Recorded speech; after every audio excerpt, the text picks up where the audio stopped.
Listen to that timber tumbling. What a sight. The courageous from Zakir Ali now retrieves the full delivery. What a ball. What a delivery.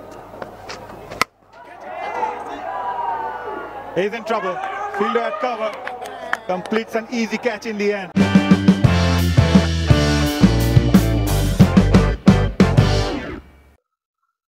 গতকাল Bangladesh television নিয়ে অনেকেই nostalgic হয়ে গিয়েছিলেন। আমি নিজেও সেই related একটা ভিডিও দিয়েছিলাম এবং বলছিলাম যে বহুদিন পর বিটিভি টিউন করেছে একটা খেলা দেখার জন্য, কারণ অন্য কোনো প্রাইভেট চ্যানেল এই ম্যাচটা দেখাচ্ছে না, সম্প্রচার সত্যটা আর কেউ কেনেনি, সে কারণে বিটিভিতেই সম্প্রচারিত হচ্ছে জিম্বাবুয়ে ভার্সেস বাংলাদেশের এই টেস্ট সিরিজটা।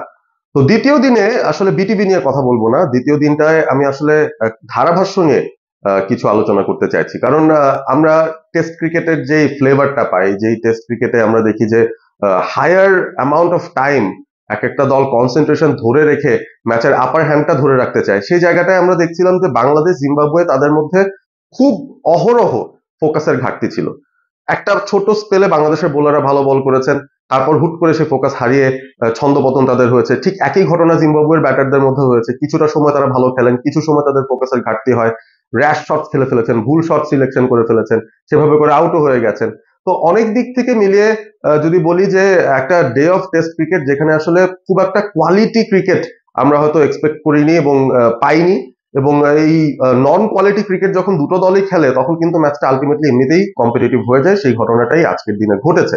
তবে যে ব্যাপারটা নিয়ে আসলে বলতে চাইছিলাম অ্যাবাউট দ্য কমেন্টারি, সেখানে কিন্তু আসলে খুব মানসম্মত ইংরেজি ধারাভাষ্য আমরা কিন্তু আজকের দিনটা অন্তত পেয়েছে, এবং এটা কনসিস্টেন্টলি একটা আপওয়ার্ড প্রোগ্রেশনের দিকেই আসছে। আমরা যদি ইংরেজি ধারাভাষ্যকারদের দিকে তাকাই, বাংলাদেশে এই মুহূর্তে যারা ইন্টারন্যাশনাল ইংলিশ কমেন্ট্রির প্যানেলে যুক্ত আছেন, যারা সিনিয়র মেন্স ক্রিকেট এই খেলাগুলোর ধারাভাষ্য দেন, তাদের মধ্যে obviously the voice of Bangladesh Athar Ali Khan রয়েছেন, শামীম আশরাফ চৌধুরী আছেন, যিনি বাংলাদেশের সবচেয়ে সিনিয়র ইংলিশ কমেন্টেটর, এবং তার সাথে মাজহারউদ্দিন অমি এবং সমন্বয় ঘোষ, দুই তরুণ ধারাভাষ্যকার। তারা কিন্তু বেশ কয়েক বছর ধরে কাজ করছেন এবং অন্তত ঘরের মাটিতে যা খেলা হয় সেখানে কিন্তু তাদের একটা প্রেজেন্স আমরা সবসময় দেখতে পাই। তাদের ইমপ্রুভমেন্টের গ্রাফটা নিয়ে তেমন একটা কিন্তু কথাবার্তা হচ্ছে না, এবং বাংলাদেশের ইংলিশ কমেন্ট্রি সেক্টরটায় আসলে কোন ধরনের ইমপ্রুভমেন্টটা হচ্ছে সেই বিষয়টা নিয়ে কিন্তু খুব একটা বেশি আলোচনা হয় না। তবে ঠিক যেমন আম্পায়াররা একটা থ্যাঙ্কলেস জব করেন, এই দুজনের ক্ষেত্রে আমি বলতে পারি অন্তত শামীম আশরাফ চৌধুরী, আতাহার আলী খান, তারা তো আসলে একেবারেই ভেটারেন্স, একেবারেই বলা যায় বাংলাদেশের লেজেন্ডস বলা যায় সেই হিসেবে। তো সেই তুলনায় যদি দুজনের কথায় আসি, মাজহারউদ্দিন অমি এবং সমন্বয় ঘোষ, এই দুজনের পারফরমেন্সের গ্রাফটা কিন্তু খুবই খুবই দ্রুত গতিতে উপরের দিকে যাচ্ছে, সেটা কিন্তু অস্বীকার করার কোনো কারণ নেই।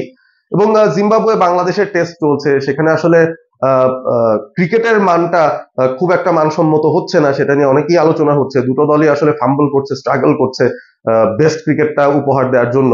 তবে কমেন্টেটরদের খুব দারুণ একটা দিন আজকে অন্তত গিয়েছে বলা চলে, কারণ আমি এনজয় করেছি অ্যাজ আ পার্সন। আমি যদি বলি পার্সোনালি আমার এনজয়মেন্টের জায়গাটা ছিল ওখানেই, যে খুবই ইনসাইটফুল আলোচনা হয়েছে আজকের টেস্ট ডেতে, এবং ওভারঅল ক্রিকেটারদের মাইন্ডসেটে আসলে কি চলে, কোন পরিস্থিতিতে তারা কি করে বসেন, কোন ব্যাপারটা আসলে কোনো একটা সিদ্ধান্তের পেছনের কারণ, এসব অনেক কিছু নিয়ে কিন্তু আজকে আলোচনা হয়েছে।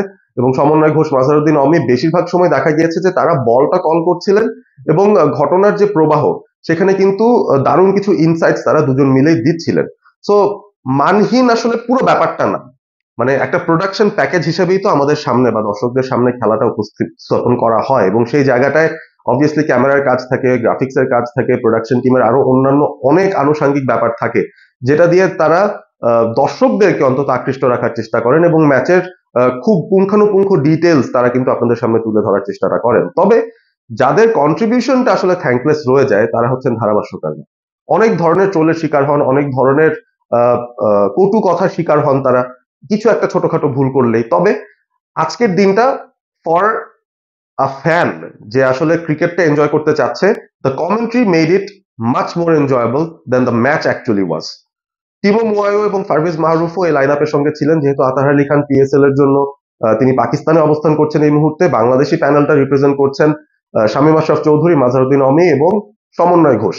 এই তিনজনের performance along with Tino Mawoyo and Parvez Maharoof আজকের এই মেরে টেস্ট ক্রিকেটের দিনটাকেও কিন্তু খুব এক্সাইটিং করে তুলেছে। Congratulations to everyone who are doing this thankless job for the fans and for cricket of Bangladesh. আশা করি সামনের দিনগুলোতে কমেন্ট্রির যে মানটা সেই মানের সঙ্গে সামঞ্জস্য রেখে যেন খেলাটাও ওই মানে পৌঁছে যেতে পারে, সেই আশা আমরা অন্তত করতে পারি। আপনাদের দ্বিমত থাকতে পারে, আপনারা জানাতে পারেন আজকের দিনে যখন আপনারা খেলাটা দেখছিলেন ধারাভাষ্য কতটুকু আপনারা এনজয় করেছেন এবং আপনারা আসলে সামনের দিনগুলোতে এই টেস্ট থেকে আসলে কি চান বা কোনো সিগনিফিকেন্ট ইমপ্রুভমেন্ট আপনারা চোখে দেখছেন কিনা সেই বিষয়টা নিয়ে ডেফিনেটলি আলোচনা করতে পারেন। থাকতে পারেন অল স্পোর্ট এবিপির সঙ্গে। Stay Assam, stay all sport with all sport ABP.